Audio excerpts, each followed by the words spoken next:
We all have a part to play in taking care of one another. And it was this belief, plus the story of a woman who advocated for herself after experiencing harassment on the subway more than 15 years ago, that inspired today's guest to start a global movement to end harassment. Now her organization provides simple, effective training in more than 14 countries to put an end to harassment.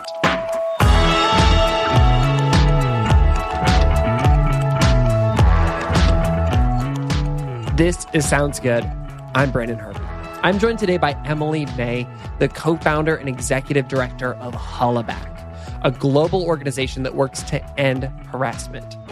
In 2005, Emily founded the organization, which provides free trainings on conflict de-escalation, bystander intervention, resilience, and more.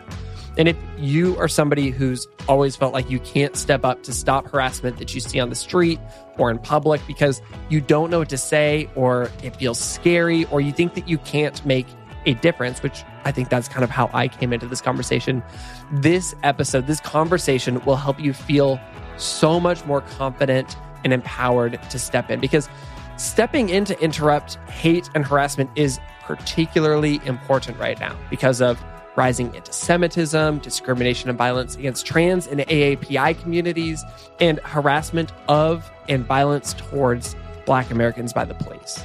And despite all of this kind of a heartbreak that we're seeing in the world right now, I think you're going to come away encouraged by the number of people who are stepping up to fight against these trends. And Emily shares more about why we can feel hopeful in the midst of this heartbreak.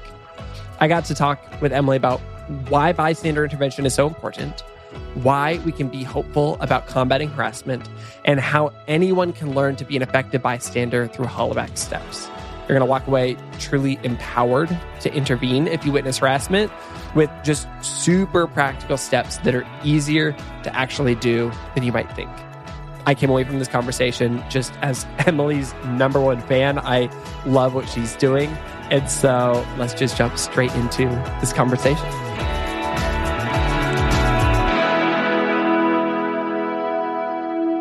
I want to just start with, what is Hollaback and how did it begin? What's the origin story? Yeah, so Hollaback started about 15 years ago. Wow. With some friends of mine. There were 6 of us total.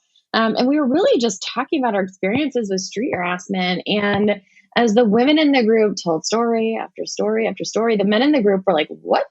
You guys live in a different New York City than we do.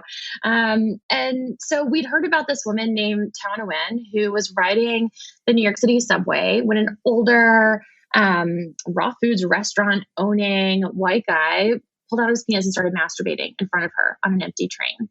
And she took his picture with the idea of taking it to the police. But when she took it to the police, they were like, sorry, miss, he's probably already 7 or 8 stops away.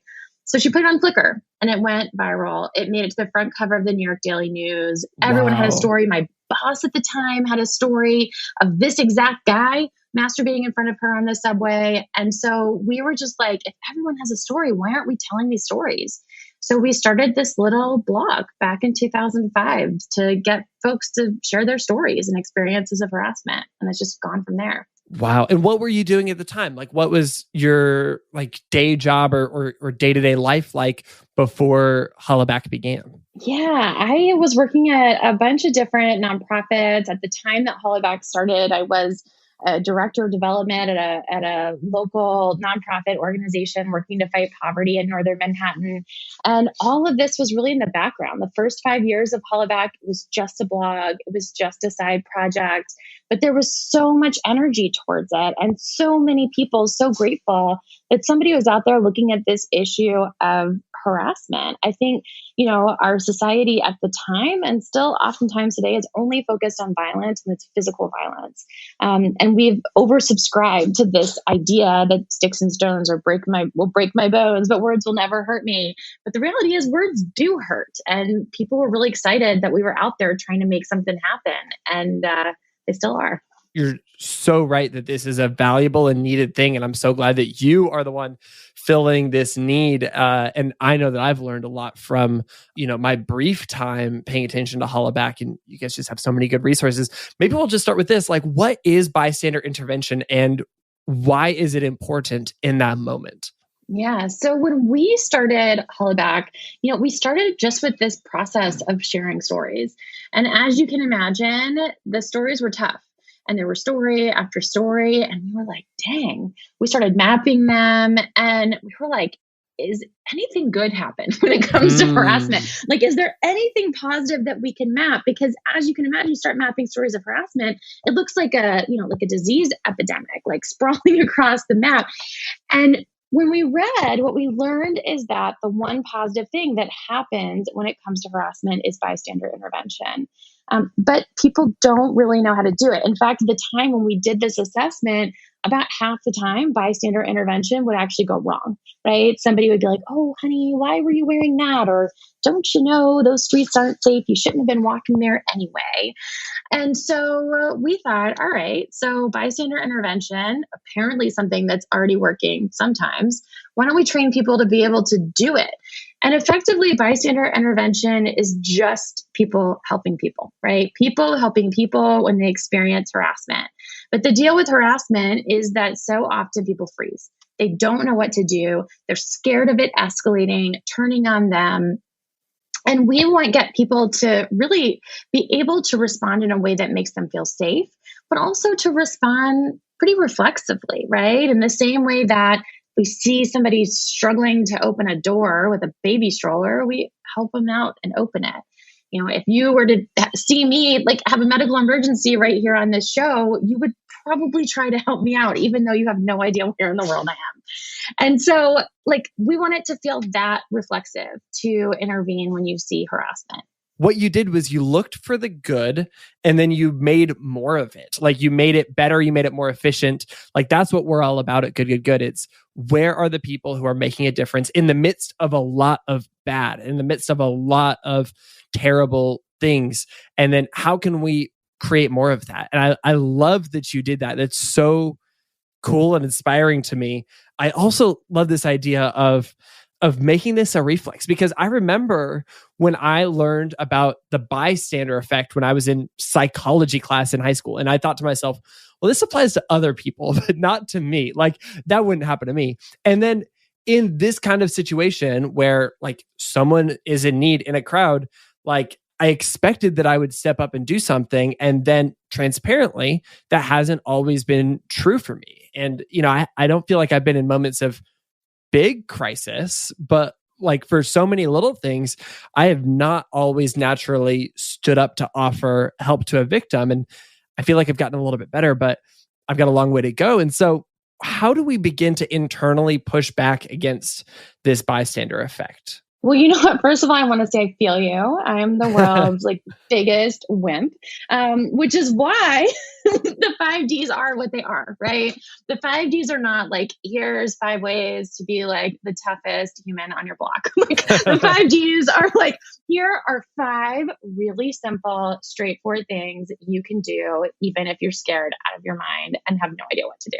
The bystander effect is really just this, idea of a bunch of people standing around, nobody doing anything, all kind of looking at each other like a deer in headlights, which, happens, right? It's a well-documented thing. And a lot of times it's attributed to a diffusion of responsibility. But I think another big factor is people are concerned they don't have enough context. And they don't know, like maybe the person next to me knows that this is really dangerous, or there's a gun somewhere, or that they actually know each other and this is a really stupid inside joke. You don't know. You start questioning yourself and everyone around you. And usually in the bystander effect, the thing that we see is that the first person to do something will do something really benign, like a whoa, whoa, whoa, or a what's going on here.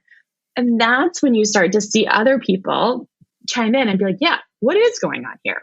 Are you okay? Can I help? Like, stop doing that, whatever it is. But usually that first thing is really simple because people don't actually know. It seems like, harassment would be really obvious. And sometimes it can be when there's slurs or things like that. But sometimes all you see is somebody being really uncomfortable. And so what we teach is whatever your concerns are, whether it's the bystander effect, whether it's your safety, whether it's not having enough context, to actually hold those as true. That is your body, your mind's way of taking care of you. We don't want you just to notice those things and then override them. We want you to notice those things and then incorporate that into what you think you need to do to intervene next. Like, okay, so I'm scared it's going to turn on me. So I'm not going to directly intervene and say something to that person doing all that harassing over there. Or, okay, I don't have enough context. So maybe I'm going to delegate and turn to the person next to me and say, hey, do you know what's going on?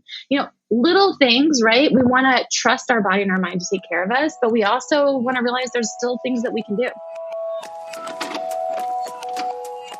Hey, we're going to take a quick break, and when we are back, Emily is diving into the 5 Ds of bystander intervention. She's going to walk us through them. You don't want to miss this. Be right back.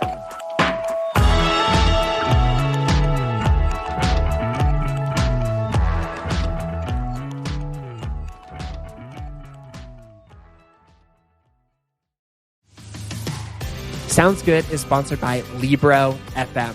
Now, if you've been listening to the podcast the last few weeks, you know that I've been using these ad spots as an opportunity to say, here's the audiobook that I'm listening to this week. I want to recommend it to you. I want to tell you what I'm listening to.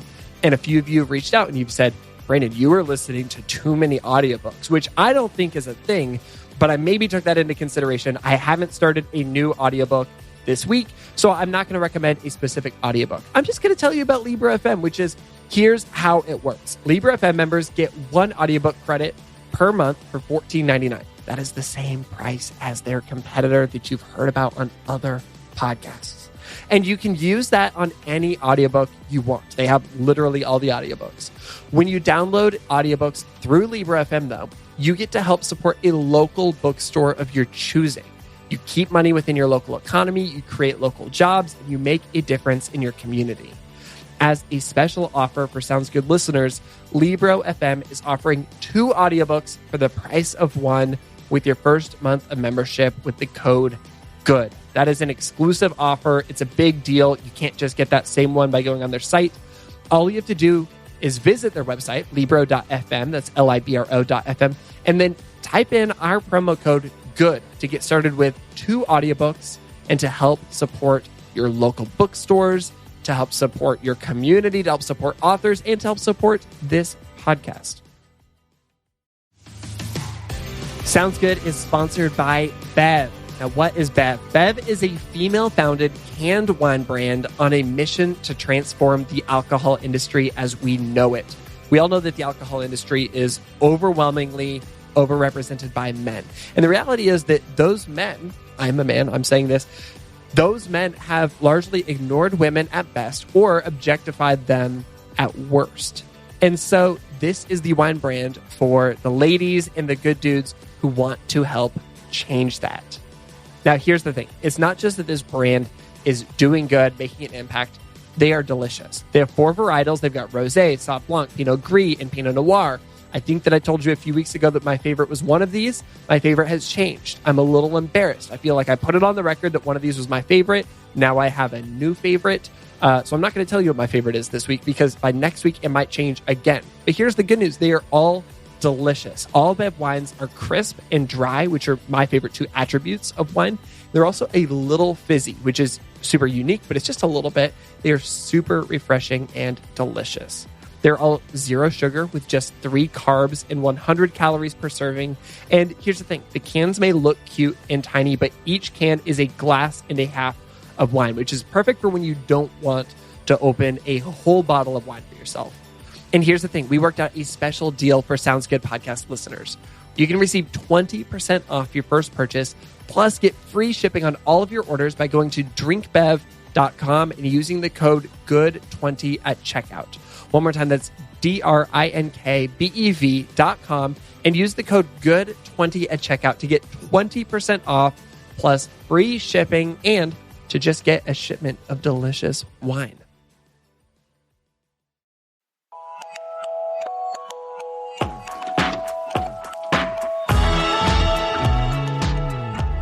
Did you guys create these, the 5 Ds of bystander intervention, or are you just super good at teaching them? So we originally partnered with an organization called Green Dot. Actually, they're now called Altruistic, to do this work once we learned that bystander intervention was the thing. And Green Dot has the 3Ds of bystander intervention. So they have delegate, distract, and direct. And so we took that and we started training using those 3Ds and adapted their curriculum to address harassment and racial justice and all of these other things. And then we learned from there. And people were like, well, what if you do this? And what if you check in on people afterwards? And what if you document harassment, and all these things. And so that's how it kind of grew over the past 10 years into the 5Ds of bystander intervention. I'll really quick read the 5Ds and then we'll dive into the first one. But the 5Ds are distract, delegate, document, delay, and then direct. And so let's dive into that first one, distract.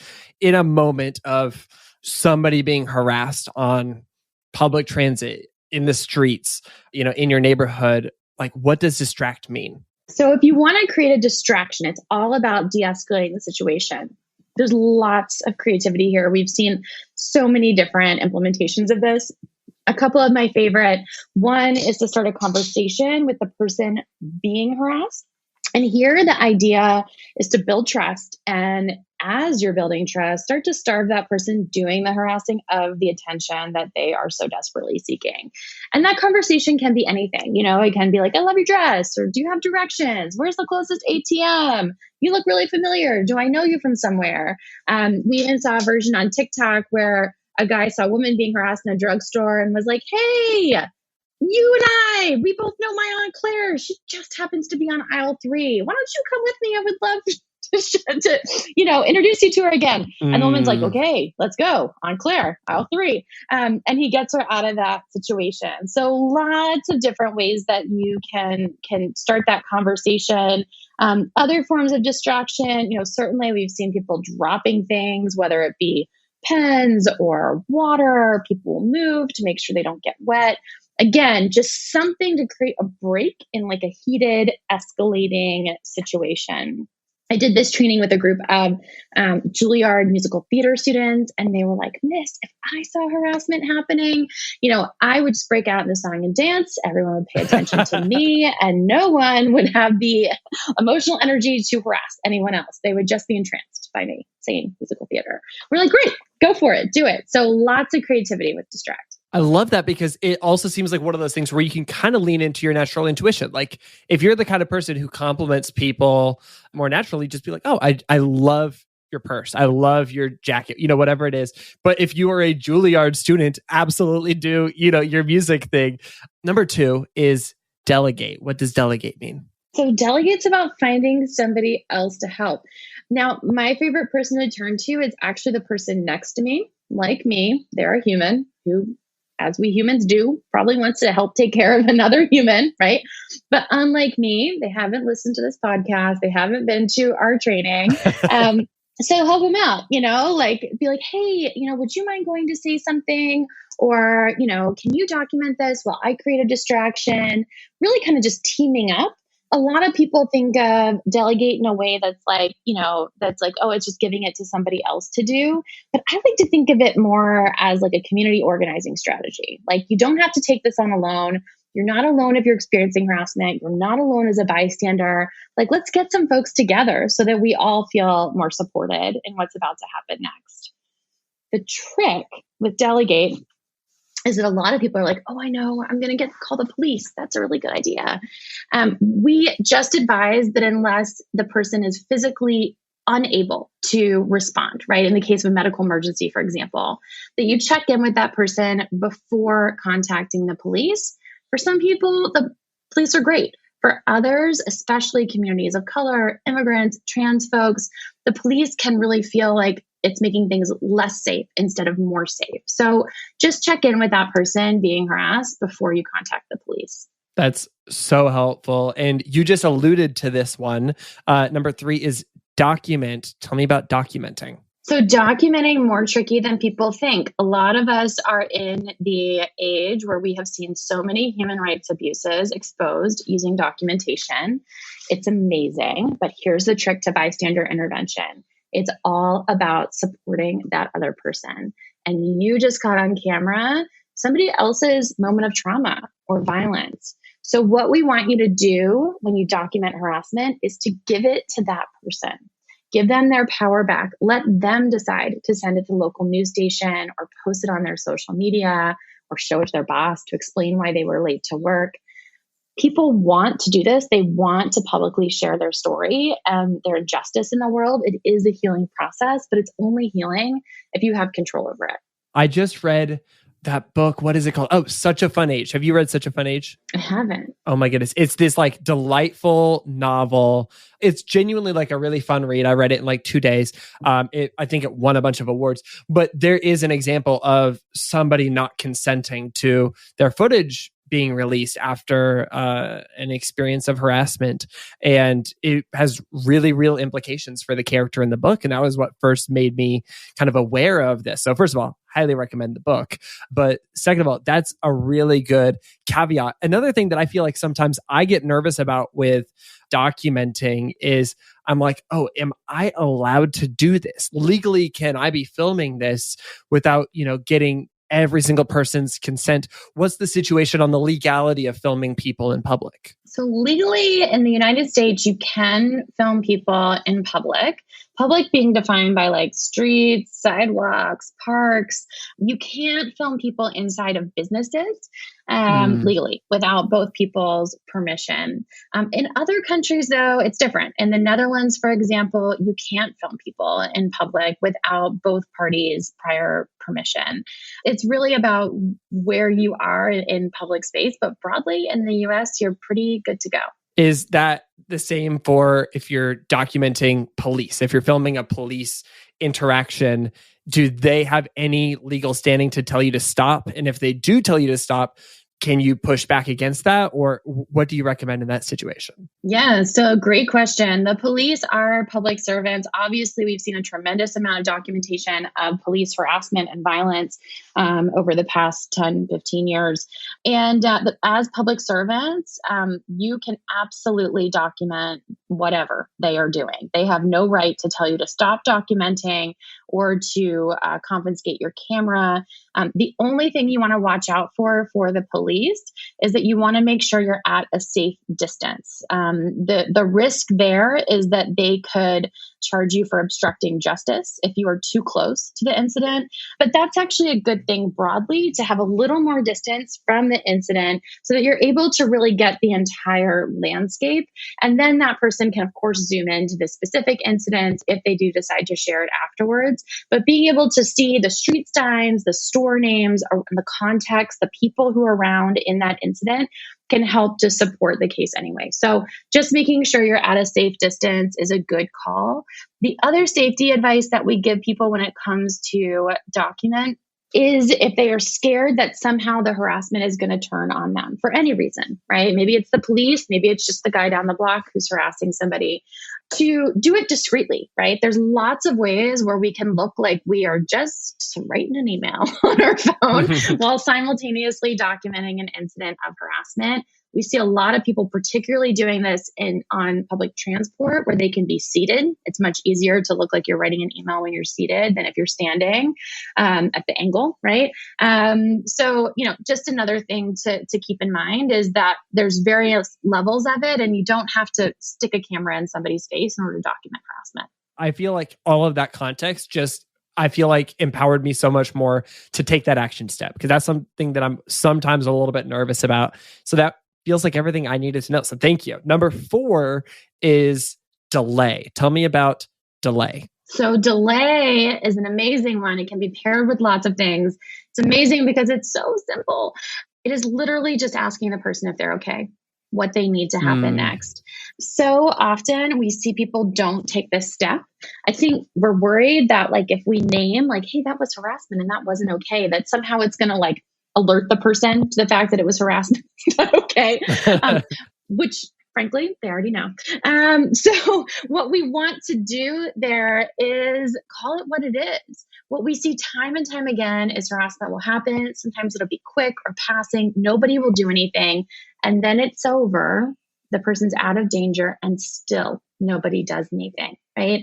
And typically somebody can have a certain level of understanding that in the active moment, maybe people are flustered or, they don't know what to do. But the shock that nobody ever comes up to them as like, hey, are you okay? Can actually be more traumatizing for that individual than the harassment itself. And our research with Cornell University showed that as little as a knowing glance can actually reduce trauma for the person being harassed. And that is absolutely something that all of us can do. That is amazing and such a good reminder. I think you called out exactly my concern. I'm like, oh my gosh, if I go up and talk to this person, they are going to realize that this was a traumatic moment. I'm like, if I'm feeling this way, of course they feel this way. So thank you for putting words to that. And the fifth and final D of bystander intervention is direct. Tell me about this final step. All right. So I got a bunch of you folks out here who are like, I'm direct. But here's the deal. Because I know a bunch of you are like, all right, I'm going to go up and I'm going to tell this person doing the harassing, like, what's the what? With direct, this focus is the same. The focus is on taking care of the person being harassed. So what you do is you set a boundary, and then no matter what this person comes back with, you turn to the person being harassed and check in on them and see what they need. Here's where direct goes wrong, right? I think we all are very passionate about the fact that harassment is not okay, myself included. I'm writing an entire book about it, very passionate over here. When somebody is actively harassing somebody else, they are not in their best learning mindset. I'm going to go out on a limb here and say they're not in their best growth mindset. So while it can be really tempting to want to educate them as to why what they're doing is not okay, it's ultimately not going to yield much. So set that boundary. You can set that boundary clearly and firmly by saying, she looks uncomfortable. Why don't you step away? Or you're making me uncomfortable. I need you to, give her some space. Or that's racist. Also very acceptable, right? Whatever it is likely that person's going to come back to you with some kind of like, isn't this a free country? Blah, blah, blah. Ignore them, right? Don't get in that back and forth because the focus is on prioritizing that person experiencing harassment. You don't want to get into a back and forth and start to escalate a situation. And then all of a sudden, there's an increasingly escalating situation. This person has two escalated people on their hands instead of just one, and still nobody is turning to prioritize them and take care of them. So set that boundary and then turn your attention away. Don't worry about the back and forth. That is super helpful because steps 1 through 4 are all de-escalating. And then number 5, you're like, all right, now is my chance to escalate. No, don't. Don't do it. Don't take the bait. It's so tempting. And yeah, go home and tell your friends the story and do that thing where like, you just like get mad about that later. Like you can escalate mentally later if you need to feel that like sense of justice. But in that moment, I think it's so helpful to hear like, this is not where somebody's going to grow. They are not in an open mode. And so starving them of that attention may actually be, it sounds like, the thing that will teach them the most. Yeah. And I think it's ultimately the thing that creates, the world that we want to live in. Yes. One of my favorite people, Adrienne Marie Brown, says, where we put our attention matters. And when we put our attention on the people experiencing the harassment, it creates the world that we want, where the people who are most marginalized, who are most often treated as less than in our world, actually have voice and space to do their thing. Okay, so I'm looking at my notes right here, and I wrote down this quote from your site, and I just want to read it because I think it's really powerful. The quote is, "You are powerful. Remember, everyone can do something. At this time in our history, it is even more important that we show up for one another as active bystanders." Research shows that even a knowing glance can significantly reduce trauma for the person who is targeted. One of the most important things we can do is let the person who is targeted know in some way, however big or small, that they are not alone. And I had written down as a question, should everybody who's listening to this get involved? What if you are, small? What if you are shy? What if you feel like you don't know things? But it sounds to me like everybody has the opportunity to do something and to take some kind of action to, again, create the world that we truly want to live in. Absolutely. And, if you're small, if you're shy, like there's still things that you can do, right? And I think one of the things that we really recommend for people to do is, first of all, identify those reasons why they're scared to intervene. Don't try and just gloss them over, like hold them as true. And then, pick which one of the 5 Ds that you feel like really responds to both your concerns as well as your personality. Like we're all different. And then try it out, like see how it goes, practice it. It may not work in all different scenarios. It's good to have a backup superpower, as we call it. But just knowing that you've got like 1 or 2 things that you could do when that moment strikes makes a big difference. And, I know there's probably overachievers here who are like, well, I'm going to do all 5.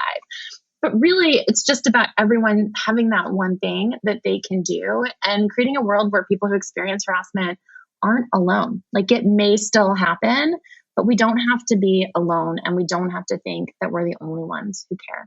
That is so good. I've got 2 more questions before we wrap. The first is, I know we just, powered through 5 of these, and hopefully, this will be really helpful for everybody. But I know that you also have a lot more resources. Tell me what else we don't know yet that you could help train people if they wanted to take, a bystander intervention course or check out more resources on your site. What is the opportunity that we have ahead of us? Yes. So we pop up a whole mix of free trainings. We're also out there, training organizations, companies, you name it. And we do trainings on how to respond if you experience harassment.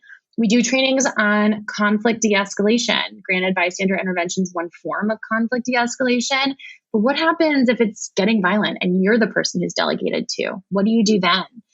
We do trainings on implicit bias. We have trainings on resilience too, knowing that, a lot of us are really moving through this moment in the world and needing to fill back up our cups. How can we do that work as well? So come to our website. All these trainings are free. Tell your friends about them. And let's make a world that's just a little bit safer. The other thing I would say is that we do, also collect stories of harassment. So you can come to our website, you can read stories of other people's experiences of harassment and their experiences of bystander intervention as well. So that's another opportunity that's out there for folks. I am so excited to dive into more of these resources, and we're going to have you back more to talk about more of these things. As my final question, you talked about this earlier, this idea that the stories of people stepping up as bystanders was the good news that you found in the midst of a lot of heartbreaking harassment stories. And so I want to ask you, you're years deeper into this journey. You've heard so many more bystander intervention stories. We're at the same time continuing to see, an increasing number, or at least seemingly an increasing number of episodes of harassment. Do you feel a sense of hopefulness even still? And what do we have, listeners, me, to feel a little bit hopeful about in this? Well, here's the thing. I do feel hopeful because I've been doing this work for 15 years now, believe it or not. Started Hollaback when I was a baby. The thing is that when we started Hollaback, people were like, harassment, that's not a problem. That's just a bunch of hypersensitive people, And then we started training in bystander intervention. It was like crickets. We were elated if we could get 50 people to come to the training.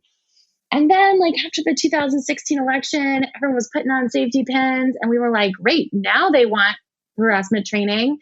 And we had 100, 200 people coming to trainings. We're like, this is amazing. Now, 5 years later, we are still doing this work. And in the past 2 months alone, we had 130,000 people register for these trainings. So this is a moment. People are over it. They are over the idea that we're just supposed to not harass each other. That somehow that's going to solve the problem. And they're over the idea that we can delegate it to whoever, whether it be companies or the police or the government, to deal with this. People realize it's a problem and they're trying to figure out what can I do about this? And when you look at, the history of how we address violence, the most effective strategies to address violence, the number one most effective strategy is movement building. And that's what this is. This is a bunch of people coming together saying, we're not going to do this anymore. We're going to look for new ways to create the world that we want to see. And we're all going to do it together. So I'm actually incredibly optimistic, maybe the most optimistic I've ever been because of this incredible response. And I think, the tides have finally turned for people to fully get it. And I'm just happy that, I got to be here to see it 15 years down the road.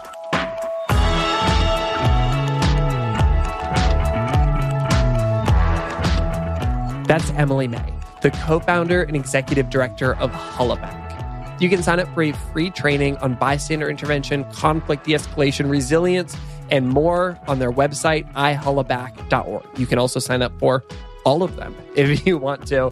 And again, they are free. You can find a wealth of resources, and you can donate to the organization to support their work at their website as well. One more time, that's ihollaback.org. Finally, you should also totally download the Hollaback app, where you can report harassment you've experienced or witnessed and read the stories of bystanders intervening. The app is called Hollaback with an exclamation point. That's HOLLABACK with an exclamation point on the App Store and Google Play. This episode is created by Good. At Good, we help you feel more hopeful and do more good. You can find more good news and ways to make a difference in our weekly email newsletter, our beautiful print good newspaper, and online at goodgoodgood.co. This episode was created by Kaylee Thompson and me, Brandon Harvey. This is actually Kaylee's last week at Good. She has played such a significant role in this podcast being what it is. She's played a huge role in the Good newspaper being what it is. And if you've ever loved anything about Good, it is in no small part because of Kaylee Thompson. We are going to miss you, Kaylee, but we are so enthusiastic and excited about what is ahead for you. So thank you for everything. This episode was also edited and sound designed by the team at Sound On Studios. You can find out more about their work at soundoff.com. Please make sure to hit the follow button wherever you listen to podcasts so that you can get a new episode of Sounds Good delivered straight to your phone each Monday while you sleep. And if you have a favorite episode of the show, please share it on your Instagram stories to share the word about celebrating good news and taking good action. And with that, that is a wrap for this week's episode. Go out and commit to finding one way to intervene as a bystander if you see harassment. And we'll be back next week with more good news and good action. Sound good?